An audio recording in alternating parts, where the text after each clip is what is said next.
Conquering Mount Scrapmore with Brenda. I'm Brenda, and we're here today with step 1 of the Disappearing Pinwheel. Now this quilt behind me here. Normally you see the purple and white one or the purple and low volume one, but this is the one we're doing today in green. Now I've decided, okay, we're going to show you what this block looks like and then show you how we go through all these little steps. But we're going to break it down so it's nice and easy so the beginners can even follow along with this and it'll be fun. But first, let's do our shout outs. The first shout out is Lisa Cap'n Quilts, the Quilt Maker Homestead, and Americana Quilting. Both of those YouTube channels are going to be in my show notes below. Now, if you haven't checked either one of them out, you gotta tell them, you gotta go check them out. Both of them have been around. They have a wonderful voice, very artistic, very lovely stuff that they're doing.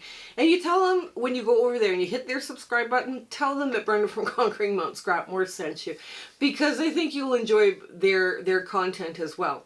Also, after this, I'm kind of up in the air as to what our next sew-along is going to be. So I'm kind of like bouncing back and forth between Mayhem, Quilt Bingo 2, or Green Wednesdays, where I just make a bunch of fun green blocks and then we sew them all up for a charity quilt, and I'll be doing like 35 blocks. So it's going to be a fun little sew-along if you guys are interested. So let me know whether you want to do Quilt Bingo 2, Mayhem, or do you want to do the Green Wednesdays after this sew-along. So let me know in the show notes below. Now, also, let's see. We got Zoom Sew Dates the first Saturday of every month from 9 a.m. to 5 p.m. Mountain Standard Time, because I'm in Alberta, Canada. If you guys want to help us out, make comments, thumbs up, share, like, subscribe. Hit the bell, and there's a hype on your cell phone, but you're only allowed so many hypes a week, and once you use them up, you got to wait for them to come back. So that we would love you guys to help us out with that, because it changes our analytics and pushes our analytics forward so we can engage more quilters and give them free fun patterns. Also, we have a Facebook group, and it's warm and welcoming, and we have all sorts of fun community chats and fabric exchanges by country to keep postal costs down. We also have a virtual sewing room hosted by Discord, and the admins say, please answer the questions, please agree to the rules. So if you're part of that Facebook community, come on over. We're having so much fun in that group. Also, I speak for free to quilting guilds and quilting groups, and if you want to get a hold of me, my email address is under the About tab, or you can message me directly through the Facebook messenger system. Also, shout outs. If you guys see fun shout outs, quilting channels only, and they're having fun, they're working hard, and they need some encouragement, let me know. I'll be happy to come give them a shout out. Again, the email address is under the About tab, or you can message me directly through the Facebook group. Just don't tell them you put their name forward for a shout out, so we can surprise them and do something fun and nice for people. Also, I've got involved with 2 collaborations this summer. The first one was the Quilter Circle Challenge with Future Cat from New Zealand, Kelly from Kelly's Quilts Plus, Sam Alberts, Deb from Sewing with Debbie, Michelle from Bits and Pieces, and another Kelly from Silly Moon Quilting. We're having so much fun coming up with a theme and then challenging each other and our viewers, and we're just having a blast. We're just having so much fun with that.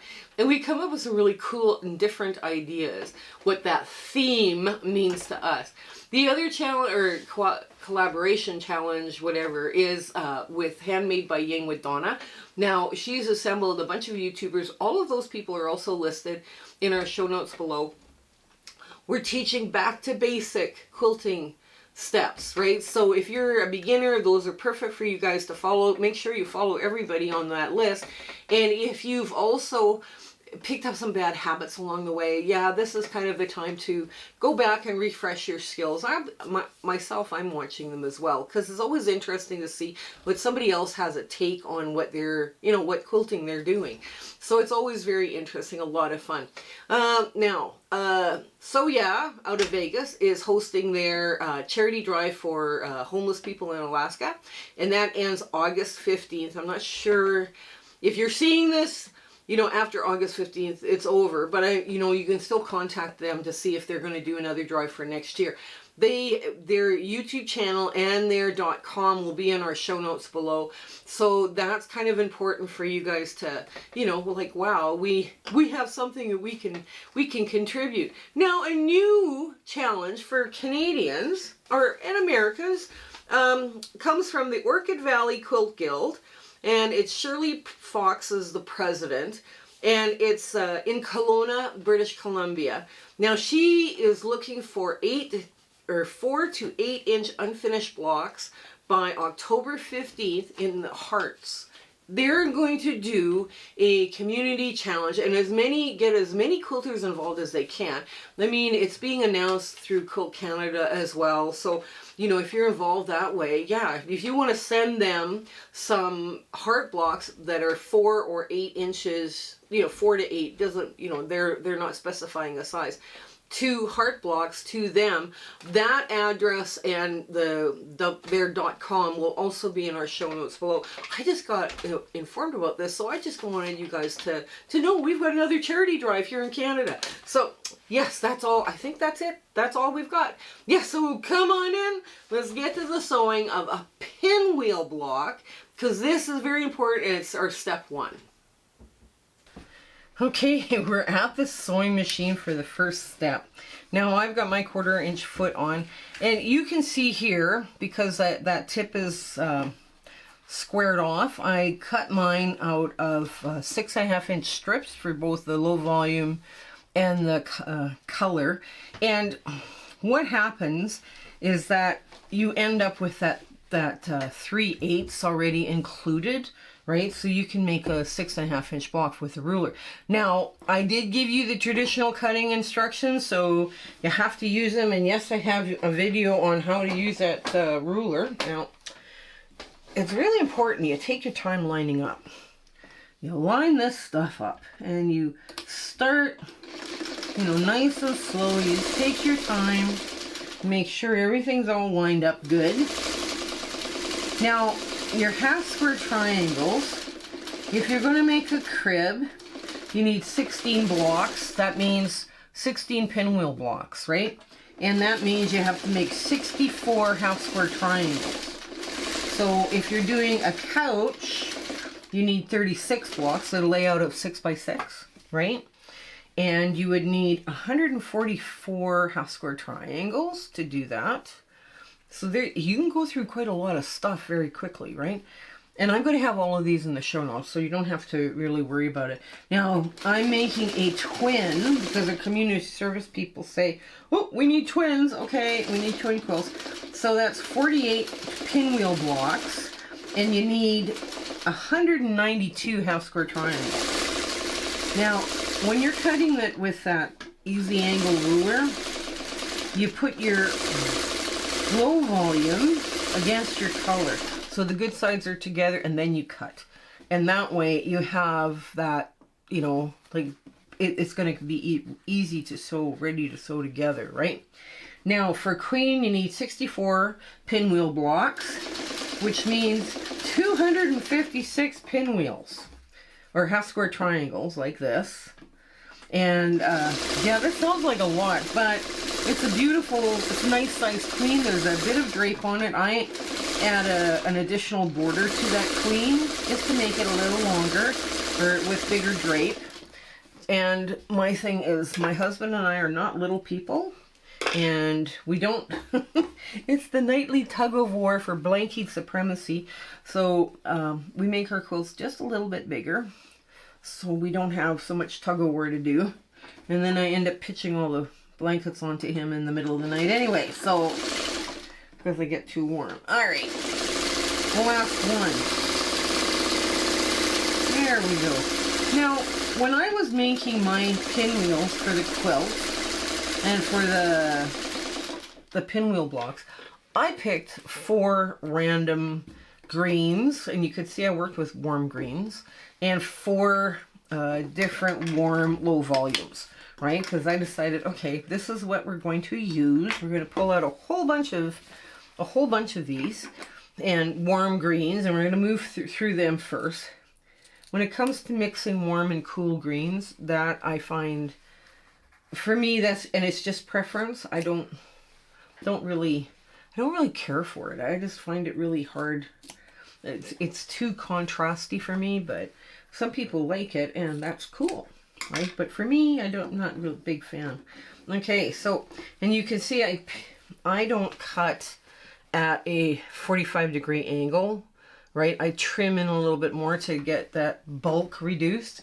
So now I'm just going to finger press this open, and I'm pressing to the dark on all of them.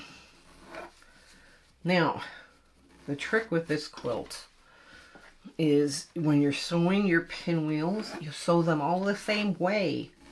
See, you've got some bigger pieces here too, so you can use your larger scale prints and it would look good. It would look great. I know you're sitting there. There's a plaid and a really wild flower, and it's just, oh my goodness. So I always start with my pinwheels like that. I know, it's kind of a weird thing, but it works. It works for me. And now, just like that. Now, some people are tempted at this point to take a 13-inch square and do 4 at a time. Please don't. You are going to have nothing but bias edges, and because I cut this out of 6.5-inch strips with that easy angle ruler, these are straight of grain. If you do that 4 at a time, this is all bias, and everything stretches and pulls, and it doesn't bode well. It doesn't end well. Let's put it that way. And long armers have problems with it as well, right? So if you're getting your quilt long armed after, that's probably not a good thing. So we're just going to sew this together just like a 4-patch. Now you nest that center, right? That center will nest, and there. You sew them all the same. That's the trick. That's trick 1. Sewing them all the same.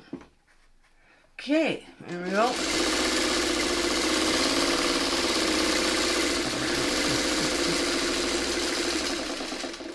There. So simple to put together a little pinwheel. Right, and get this off the other side. Yeah, now.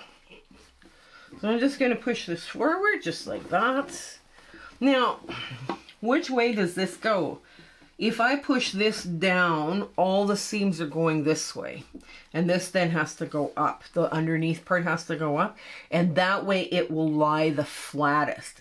That's so important when you're doing a pinwheel, is there's 8 pieces of fabric plus seams coming in together at one point. You need that as flat as possible when you're sewing.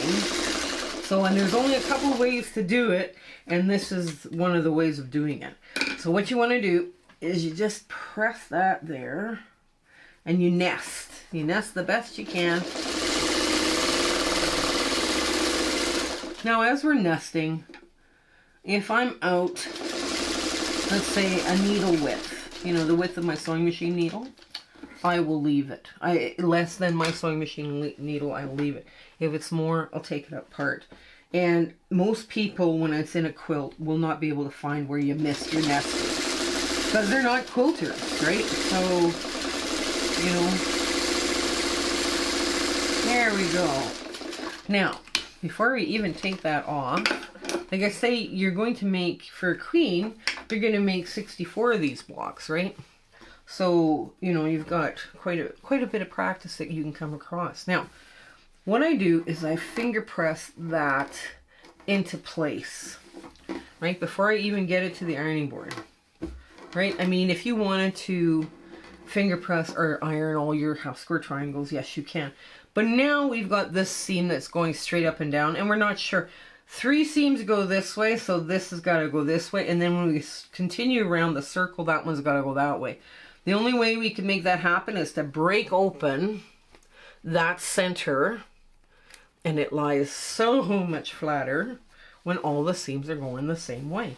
And now you just finger press that one into place, and you finger press this one into place, and this is lying super flat, just like that.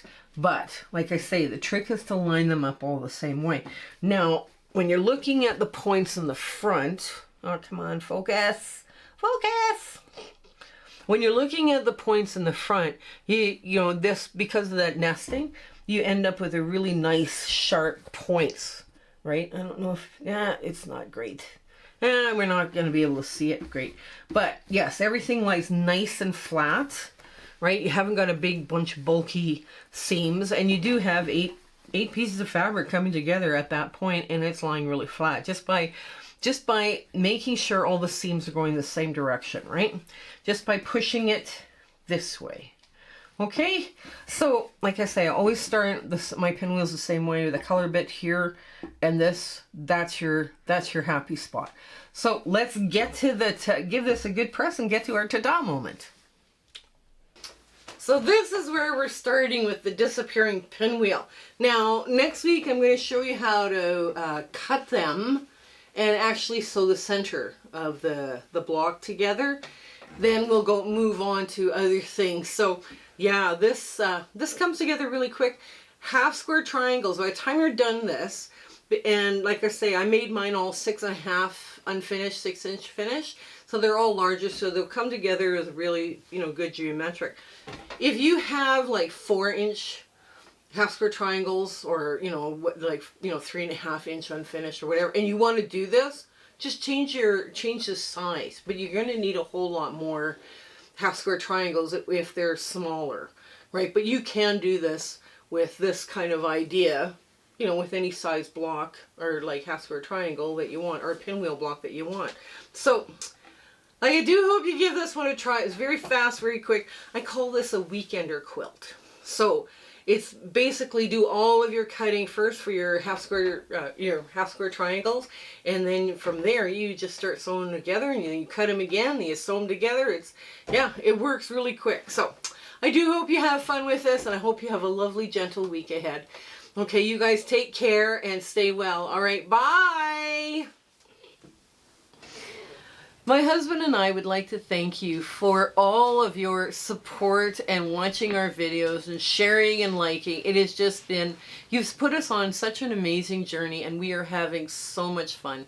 I hope everything is going so well in your life, and your 1/4 inch is perfect. Everything is working out for you. And we're just so happy to be part of your life, and you having, like I say, you're watching us. I was just so thrilled that you're doing that. So I want to say goodbye, and I want to thank you with all my heart. Okay? Take care. Bye.